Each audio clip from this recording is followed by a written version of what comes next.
விளையாடி நேயர்கள் அனைவருக்கும் சாய் சுதாவின் உற்சாகமான காலை வணக்கங்கள்.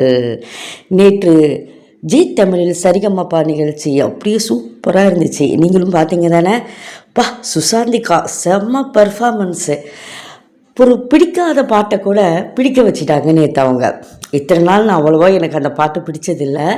ஆனால் அது பாடுவதற்கு சிரமமான பாட்டு தான். 2 பேரும் சேர்ந்து பாடியிருந்தாவே அது சிரமமான பாடல் தான். ஆனால் அவங்க தனி ஆளாகவே செம்ம பர்ஃபார்மன்ஸாக கலக்கிட்டாங்க. எப்படி சுசாந்திக்கா உங்களால் முடிஞ்சது? ஜட்ஜஸே வியந்து பாராட்டினாங்க. எப்படி நீ பிரீத் எடுத்த, எப்படி பாடுன அப்படின்னு சொல்லிட்டு. ஏற்கனவே ஒரு பதிவில் நான் சொல்லியிருந்தேன், சுசாந்திகா டைட்டில் வினராக ஆகிறது கூட சான்ஸ் இருக்குது அப்படின்னு சொல்லிட்டு. இப்போ நான் கன்ஃபார்மாகவே சொல்கிறேன், சுசாந்திகா டைட்டில் வின்னர் அப்படின்னு சொல்லிட்டு. சிவானியும் சுசாந்திகாவும் அப்படியே ஈக்குவலண்ட்டாக தான் இருக்கிறாங்க. இருந்தாலும் சிவானியை விட ஒரு படி மேலே அந்த பிரீத் கண்ட்ரோல் எடுத்து பாடுறதில் சுசாந்திகா இருக்கிறாங்க அப்படின்னு நான் நினைக்கிறேன். சிவானி பாடுறதை விட சிரமமான பாடல்களாக சுசாந்திகா பாடுறாங்க. நீங்கள் என்ன நினைக்கிறீங்க? சுசாந்திகா சூப்பராக கலக்கிட்டாங்க இல்லை? யார் டைட்டில் வின்னர் ஆவாங்க நீங்கள் நினைக்கிறீங்க? சொல்லுங்கள் பார்க்கலாம்.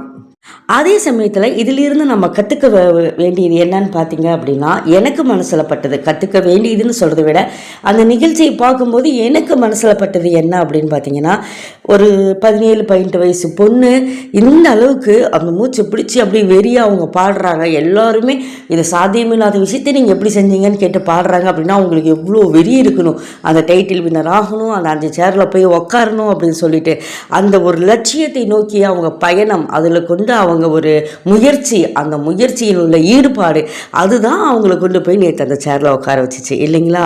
அதே போல் அவங்கவுங்க லட்சியத்தில் எவ்வளோ ஈடுபாட்டோட முயற்சி செய்கிறோமோ அந்த அளவு வெற்றி நமக்கு விரைவில் கிடைக்கும் அப்படிங்கிறத நான் உங்களுக்கு திங்கட்கிழமை காலை உற்சாகத்துடன் சொல்கிறேன். நீங்கள் என்ன சொல்கிறீங்க? கமெண்ட் பாக்ஸில் சொல்லுங்கள். நன்றி, வணக்கம்.